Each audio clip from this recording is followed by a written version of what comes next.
Okay, today I'm going to be talking about all of the shit that I've worked with to get clickable text, context menus that come up when you right click on certain parts of your windows in the application. I want to talk about how we design new classes that incorporate context menus. What is the whole angle you want to be coming from in designing these context structures that go inside the class? First, I'm going to show off what it looks like. So in the app, let me stop the music. I right click, and then I get this context menu, and then I can actually execute functions that have been linked to these clickable text. So let me break it down. Each of these texts that we see, like ripBRR, ripBRR plus, these are in the smallest sense composed of a clickable text class. So if we look at the clickable text class, we got the SDL Rekt, which describes where on the screen it is, and this Rekt, if I recall correctly, is dynamically crafted since you can right click anywhere and get a context menu. You know, I'm not going to go into that, but there it is. And we got the standard string, which is of course the text itself. This is where it gets cool. Now we've got this ability with this void data we can point it to any variable out there. You know, use your mind if you need to figure out how you're going to get the address of a variable. Use your mind, and then you can put it into this data through the constructor, and then later there should be functions where you can change this data outside of the constructor, but that's not existent yet. Now we have this function pointer which takes in a void star, and it can be null, of course, if you're not going to actually use it. And then I give the option here of a doThing function so that we can call the function pointer with new data rather than the one that we supplied here. So there's a lot of options. It probably overwhelms newcomers, but for me, I designed it. I love what I've provided here for myself. So now you see that this clickable text, and we got that going on. So if I click this is the only one I've got right now that actually has a function pointer and data. I can click it, and it sends some data over here, BR symbol located, and the addresses that they were located at. We're not going to look into that. We're going to go to the next level up, which is the actual context menu itself. So the context menu is comprised of context menu items. And what we do to build up a context menu is we never actually build clickable text items directly. We actually build context menu items. And we do that, we specify the string. We do this very statically right now. You know, I say we, but I really just mean me. I'm the only guy working on this thing. So here's an example. Try to ignore everything but what I'm really focused on. We have a context menu item, menu items.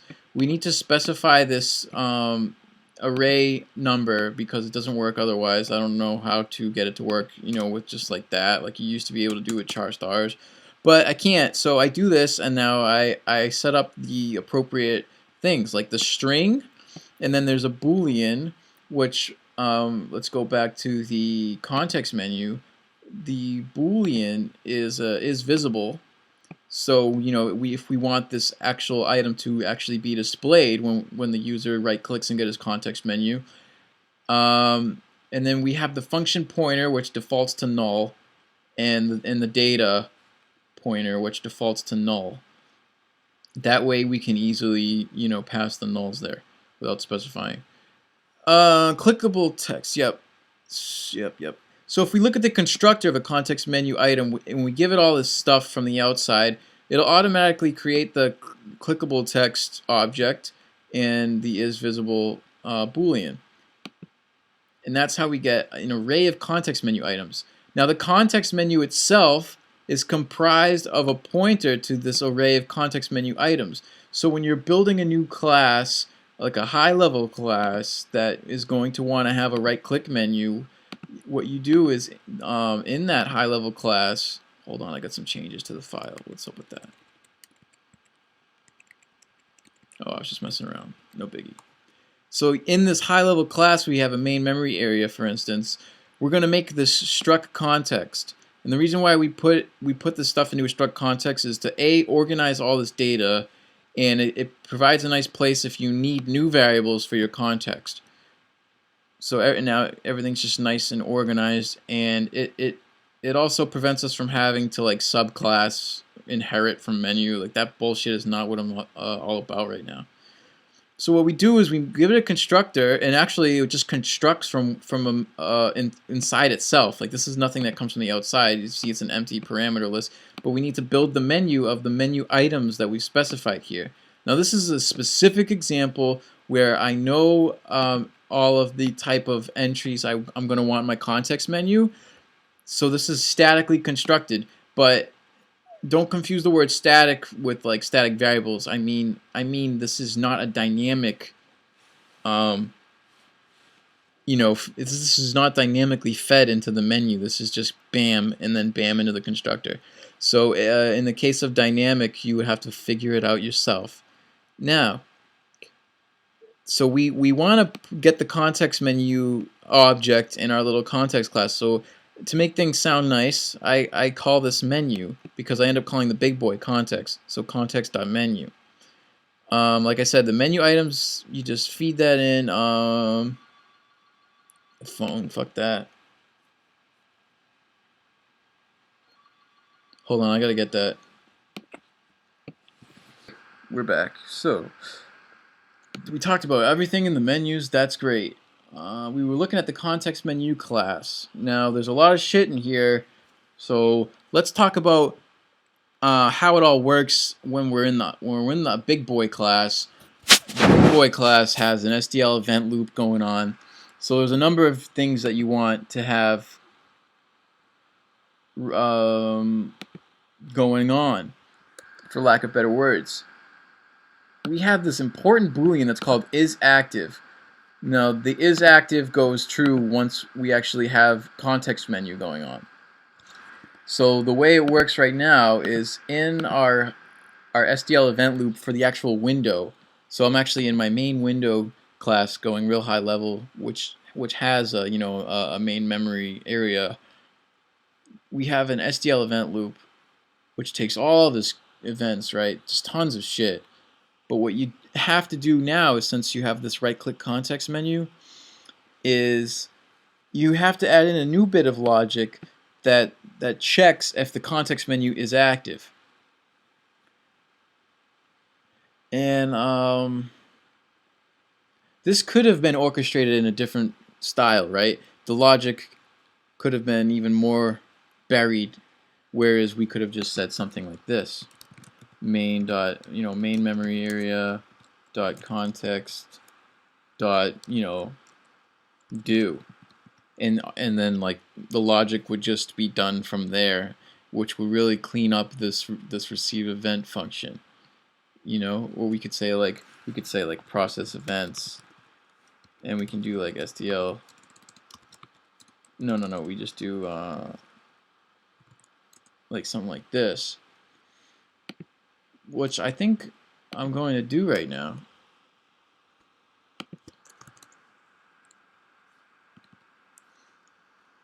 So process events for the context menu, and we'll just have the logic. We'll have the logic buried, so that everything on the high level looks wicked simple. And what I mean by buried logic is like we put the F statement inside the function call. But that's less efficient. Yeah, it is less efficient. I don't know, I look at function calls and I just feel like I'm losing efficiency by making that function call every single time. And then, in all circumstances where that double-click window isn't even active, we're doing this logic check inside a lower nested, function, and we're not even doing anything in there. So you know, I'm just going to revert what I just said I was going to do, and I'm just going to be a badass, I guess.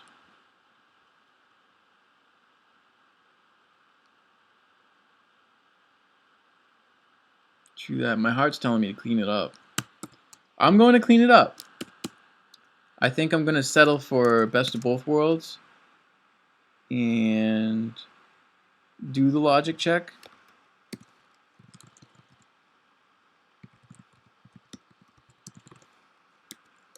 Just like this.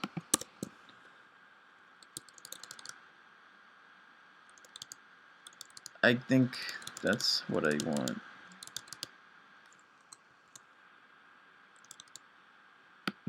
Let me look at this event processing.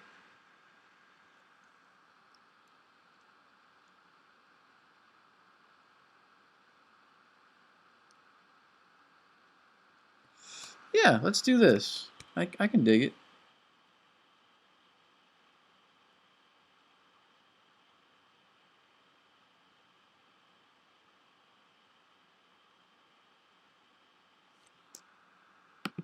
It's got to be high level up, though.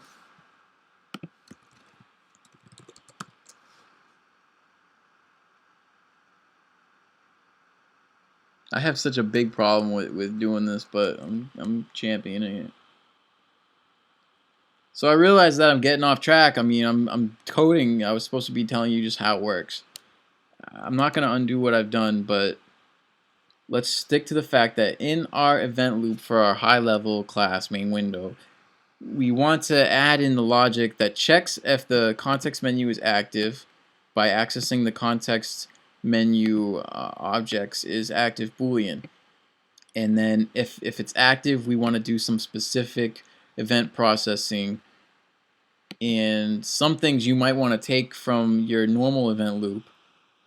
You know, like for instance, if the escape key is pressed, you want to quit. You know, stuff like that you might want to take, but other stuff you're going to want to ignore.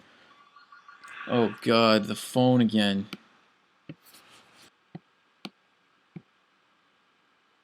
All right, so like I was saying, we basically covered this. So next is your drawing routine. So in the draw routine, you're gonna want to add some stuff at the very end so that it gets on top of everything else. You can do the same thing. We check if the main memory area context menu is active. If so, we're gonna do the main menu context menu draw function, and we specify the STL surface that we're gonna draw. I'm using STL2, but I'm still doing surface type rendering. So let's take a look at the context menu draw function.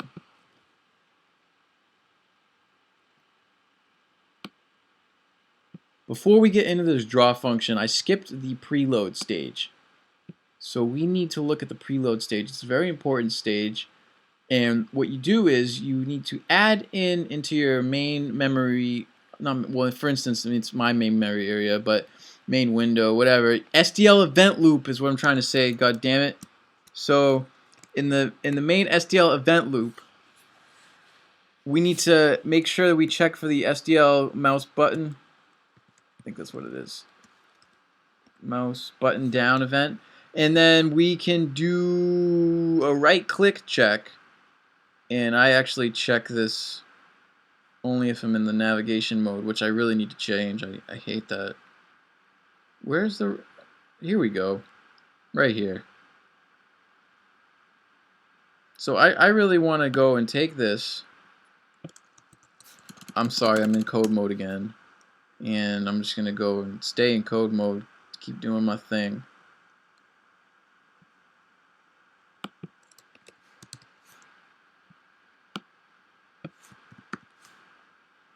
What did I messed up something here. Here we go.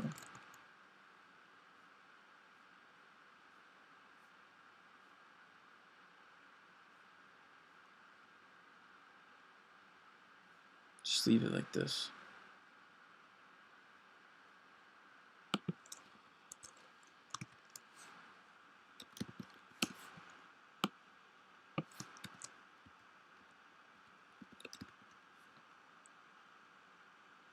That's that.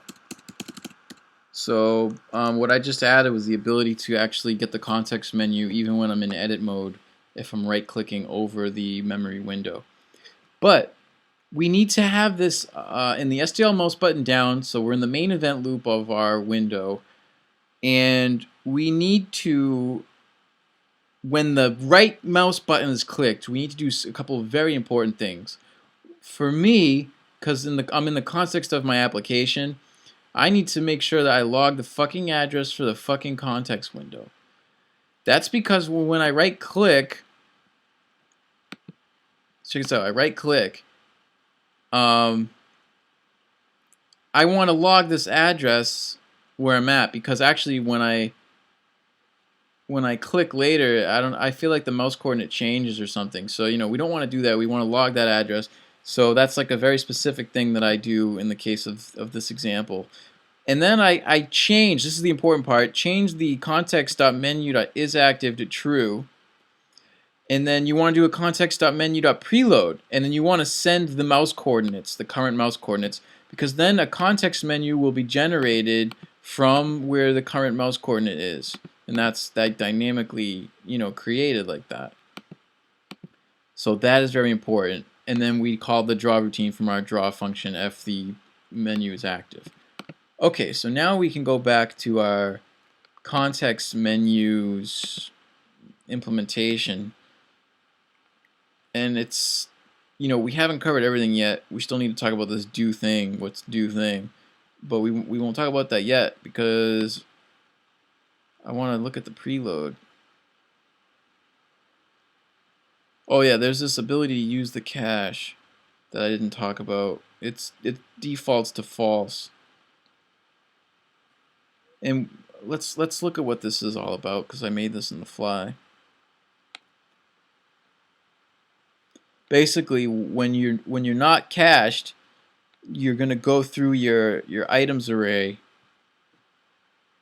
and you're gonna find the one with the greatest length.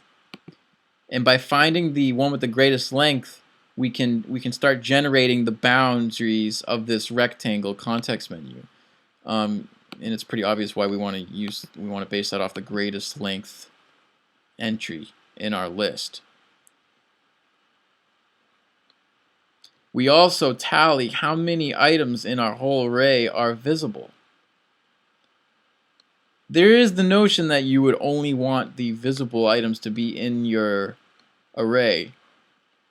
And that's possible. You could do that, right? You could use a standard vector and dynamically be putting things in and taking things out. But I just went the static route. It's much simpler for me. It really doesn't matter, to be honest. It's just a way of implementing two different ideas, really. But you're looking at a statically. Once again, when I say static, I mean not dynamic in this case. So yeah, we tally up how many visible items are there, because they might not all be. And once we have those variables, these variables are part of context menu class. We're ready to go. And you can decide to use those as cached later on and not recalculate it every time you call this preload. And then this preload becomes really mainly for getting the x and y mouse coordinate. So once we have the greatest length, whether we're cached it or not, we're gonna get we're gonna set the width to the greatest length plus 2. Plus 2 is just some padding, so we can kind of put our text inside a window and have some of the window border showing, you know what I mean? Just to give it some space. This is, it's just 2, right? I mean, I don't know how you would more dynamically generate an appropriate value based on like different resolutions or whatever. I didn't go that far with it, so I just added 2. But if there's an idea for a more relative to something, I don't know what that something would be, but if you have an idea of how to relatively specify this value according to something, I'm all ears. So created at height is the number of visible items times the tile height plus 2. So this is just how many items are going to be showing, and each item has a certain height to it that's constant in this case, and that would be the height of the characters themselves, which I've defined as tile height, and then once again the padding of the 2. So right then I've defined the width and the height of my rectangle, and I have the x and the y coordinates. So I have my background like rectangle that I want to show when the user clicks and where the user clicked. But we've almost like hooked everything up. Let's look at the draw routine. So when draw gets called, we fill a background rectangle at the screen that was provided using the created at rect that we just filled up at preload stage, and we fill it black. You could optionally supply this as an argument, but I'll just use black for now. Highlighted item equals null. So now this isn't a completely dedicated draw routine. I put some more logic here, which could honestly, I think it's more efficient right now to have these inside the draw function because I'm in a loop and I'm iterating through, and I get to do twice the work with only one loop instead of doing 2 loops to do the same amount of work. But what I'm doing right now is I'm iterating through the items list, which didn't I iterate down here? Yeah.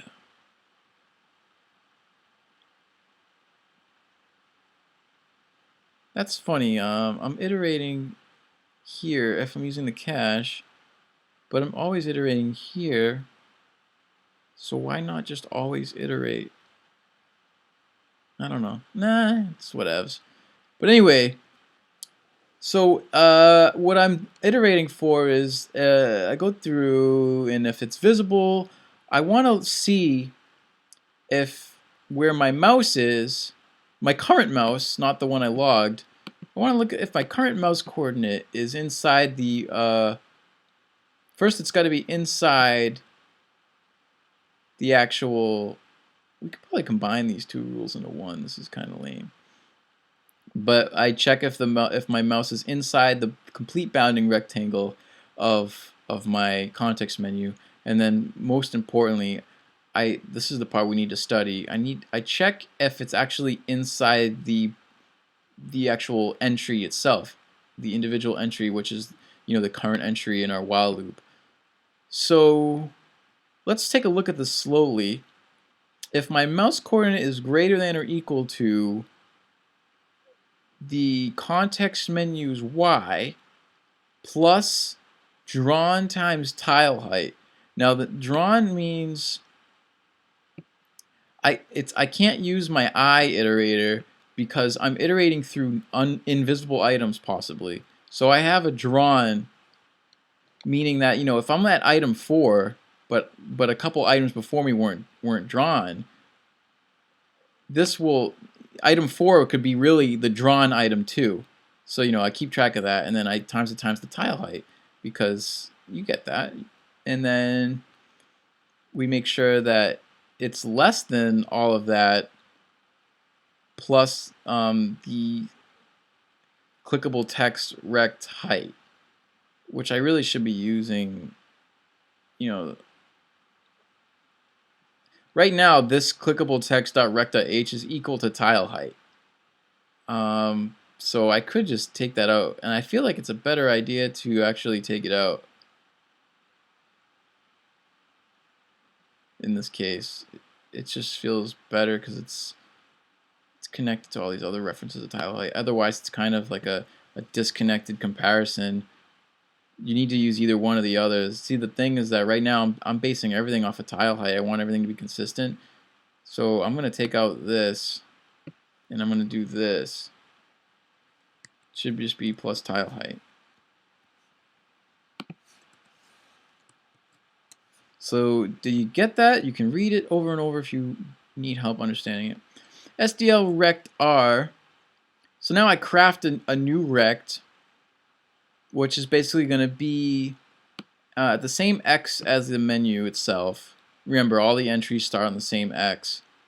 And then my Y is going to be at the start of the selected, where my mouse is. It hasn't been selected, but it's where I'm hovering. So created at Y plus drawn times tile height.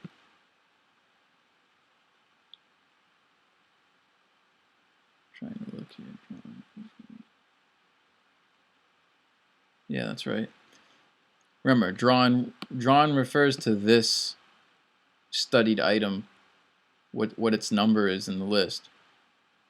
So it's really simple, actually. Just don't think about it. Created at, and then we just make it the same width, and then we of course make it a tile height, and then we just fill that rect with magenta, and we say, okay, this is the highlighted item. Remember, this is a pointer, so we point it to where this item is in the items array. And since I combined this into the draw, while I'm doing all this iterating and stuff, I'm also drawing each of the visible entries at created x plus 1 for the pad. You know, just doing that stuff. Items I.clickableText dot string dot c string. That's it, man. So let's have a summary. Let's not have a summary.